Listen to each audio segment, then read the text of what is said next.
ان دو پہاڑوں کے درمیان پہنچے، ان دونوں پہاڑوں سے مسلمانوں کی فوج پر تیروں کی بارش ہونے لگی اور اتنی تیریں برسنے لگی کہ مسلمانوں کی پوری فوج جنگ چھوڑ کر پیچھے ہٹنے لگی۔ یہ دیکھ کر کافروں کی پوری فوج نے مسلمانوں پر حملہ کر دیا۔ جیسے ہی کافروں کی فوج آگے آئی، وہ یہ دیکھ کر حیران رہ گئے کہ مسلمانوں کی پوری فوج تو پیچھے بھاگ رہی ہے، لیکن مسلمانوں میں صرف ایک آدمی اپنے ساتھیوں کے ساتھ بہادری سے اپنی جگہ پر کھڑا ہے، اور وہ تھے حضرت محمد صلی اللہ علیہ وسلم۔ یہ دیکھ کر کافروں کی پوری فوج نے سیدھا رسول اللہ صلی اللہ علیہ وسلم پر حملہ کر دیا، لیکن رسول اللہ صلی اللہ علیہ وسلم بھی پیچھے ہٹنے کے بجائے دشمنوں کی طرف آگے بڑھنے لگے۔ جیسے ہی آپ صلی اللہ علیہ وسلم آگے بڑھے، ان کے چچا حضرت عباس نے ان کے گھوڑے کی رسی پکڑی تاکہ آپ صلی اللہ علیہ وسلم آگے نہ بڑھ سکے، لیکن آپ صلی اللہ علیہ وسلم اپنے گھوڑے سے نیچے اترے اور دوبارہ دشمن کی طرف بڑھنے لگے۔ اور جب آپ صلی اللہ علیہ وسلم آگے بڑھ رہے تھے، وہ زور زور سے ایک ہی بات کہہ رہے تھے، انا النبی لا کذب انا ابن عبد المطلب۔ اور یہ کہتے ہی رسول اللہ صلی اللہ علیہ وسلم نے اپنے چچا عباس سے کہا کہ مسلمانوں کی پوری فوج کو جنگ میں واپس آنے کی آواز دو، کیونکہ آپ صلی اللہ علیہ وسلم کے چچا عباس ابھی بھی ایک جوان آدمی تھے اور وہ رسول اللہ صلی اللہ علیہ وسلم سے صرف 4 سال بڑے تھے۔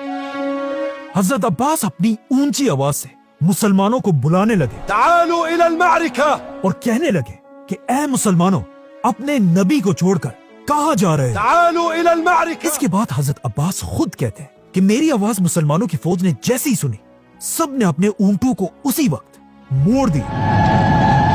اور آپ صلی اللہ علیہ وسلم کو بچانے کے لیے فل سپیڈ بھاگنے لگے۔ اس ٹائم کچھ صحابہ ایسے بھی تھے جو اپنے اونٹوں کو نہ موڑ سکے اور وہ اپنے اونٹوں کو چھوڑ کر پیدل آپ صلی اللہ علیہ وسلم کے لیے روانہ ہوئے۔ اس طرح کچھ ہی دیر میں مسلمانوں کی 12,000 کی فوج دوبارہ جنگ میں آئی اور مسلمان یہ جنگ جیت گئے۔ یہ جنگ جیتنے کے بعد آپ صلی اللہ علیہ وسلم اپنے صحابہ کے ساتھ واپس مدینہ چلے گئے اور اس بار وہ اپنے ساتھ اپنے چچا حضرت عباس کو بھی لے کر گئے۔ انہوں نے اپنی مسجد نبوی کے پاس ہی حضرت عباس کے لیے ایک گھر بنوایا، بلکہ حضرت عباس کے گھر کی چھت پر آپ صلی اللہ علیہ وسلم نے خود اپنے ہاتھوں سے پانی کا پائپ لگوایا جو بارش کا پانی نکالنے کے لیے تھا۔ جیسے ہی حضرت عباس مدینہ آئے، اس کے کچھ ہی عرصے بعد ان کے بھتیجے رسول اللہ صلی اللہ علیہ وسلم اس دنیا سے چلے گئے، لیکن حضرت عباس رسول اللہ صلی اللہ علیہ وسلم کے بعد بھی اپنے بیٹے عبداللہ بن عباس کے ساتھ مسلمانوں کی خلافت کے سب سے بڑے ایڈوائزرز میں سے تھے۔ لیکن آخر حضرت عمر کی خلافت میں حضرت عباس اور حضرت عمر کے درمیان ایک اختلاف پیدا ہوا۔ ایک دن خلیفہ عمر رضی اللہ عنہ اپنے گھر سے مسجد کی طرف جا رہے تھے۔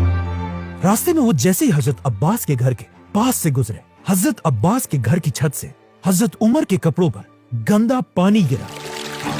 یہ دیکھ کر حضرت عمر نے حضرت عباس کے گھر کا یہ پائپ یہاں سے نکال کر دوسری طرف کر دیا، اور انہیں حضرت عمر کی اس بات کا پتہ چلا تو حضرت عباس سیدھا مدینہ کی عدالت پہنچے اور وہاں جا کر خلیفہ عمر پر کیس کر دیا۔ جیسے ہی کیس شروع ہوا، مدینہ کے جج نے خلیفہ عمر کو عدالت آنے کا حکم دیا۔ جیسے ہی خلیفہ عمر عدالت پہنچے، حضرت عباس نے جج سے کہا، عمر نے میری اجازت کے بغیر میرے گھر کے پانی کا راستہ بدل دیا ہے۔ جس پر حضرت عمر نے کہا کہ میں نے ایسا اس لیے کیا تاکہ اس سے مسلمانوں کو تکلیف نہ ہو،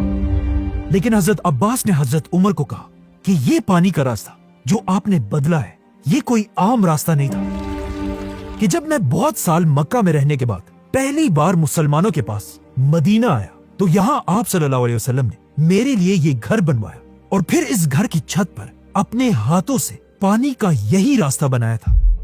جو آج آپ نے بدل دیا۔ یہ سنتے ہی آف کورس حضرت عمر اپنی بات سے پیچھے ہٹے اور حضرت عباس سے یہ کیس ہار گئے اور سیدھا حضرت عباس کو لے کر ان کے گھر کے پاس پہنچے اور حضرت عباس کو کہا، میرے کندھوں پر چڑھ کر دوبارہ اس پائپ کو اسی طرح کرو جس طرح رسول اللہ صلی اللہ علیہ وسلم نے لگایا تھا۔ لیکن اس کے کچھ ہی سال بعد حضرت عباس نے یہ گھر خلافت کے حوالے کیا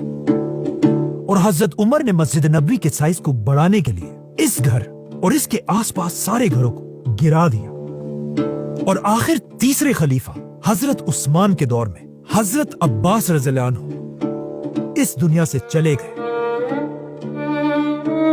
کہا جاتا ہے حضرت عباس کے جنازے میں اتنے لوگ مدینہ میں جمع ہوئے کہ مدینہ کے قبرستان میں پاؤں رکھنے کی جگہ بھی نہیں تھی، اور اس اتنی رش میں بھی لوگ حضرت عباس سے اتنی محبت کرتے تھے کہ ہر کوئی یہ کوشش کر رہا تھا کہ وہ کسی طرح حضرت عباس کی قبر تک پہنچ سکے، یہاں تک کہ خلیفہ عثمان بھی مسلمانوں کی اسی رش میں پھنس گئے تھے، جس کے بعد حضرت عثمان نے مشکلوں سے اپنے آپ کو مسلمانوں کی اس رش سے باہر نکالا۔ اور جب حالات اور بھی زیادہ بگڑ گئے، حضرت عثمان نے مدینہ کی پولیس کو بلوایا اور انہیں حکم دیا کہ لوگوں کو حضرت عباس کی قبر سے دور کرو اور صرف بنو ہاشم کو حضرت عباس کے پاس رہنے دو۔ اور اس طرح رسول اللہ صلی اللہ علیہ وسلم کے چچا، اسلام کے پہلے سیکرٹ ایجنٹ اور آنے والی عباسی خلافت کے دادا حضرت عباس رضی اللہ عنہ کو مدینہ میں دفنا دیا گیا۔ حضرت عباس کی وفات کے بعد آہستہ آہستہ خلافت راشدہ دنیا سے ختم ہو گئی اور دنیا میں مسلمانوں کی ایک نئی حکومت بنی، بنو امیہ کی حکومت، اور اگلے کئی سالوں تک انہوں نے ہی دنیا پر راج کیا۔ لیکن آلموسٹ 100 سال کی حکومت کے بعد حضرت عباس کی نسل کے ہی کچھ لوگوں نے بنو امیہ خاندان کے خلاف بغاوت کر دی اور ان سے ساری حکومت چھین لی اور دنیا میں ایک نئی خلافت بنائی، جس خلافت کا نام انہوں نے اپنے ہی دادا حضرت عباس رضی اللہ عنہ پر رکھا، اور اس خلافت کا نام تھا عباسی خلافت، جنہوں نے آتے ہی دنیا میں اپنا نیا کیپٹل بنایا، بغداد، اور یہیں سے دنیا میں مسلمانوں کا ایک نیا دور شروع ہوا، جسے آج تک اسلامک گولڈن ایج کہا جاتا ہے۔ Subscribe.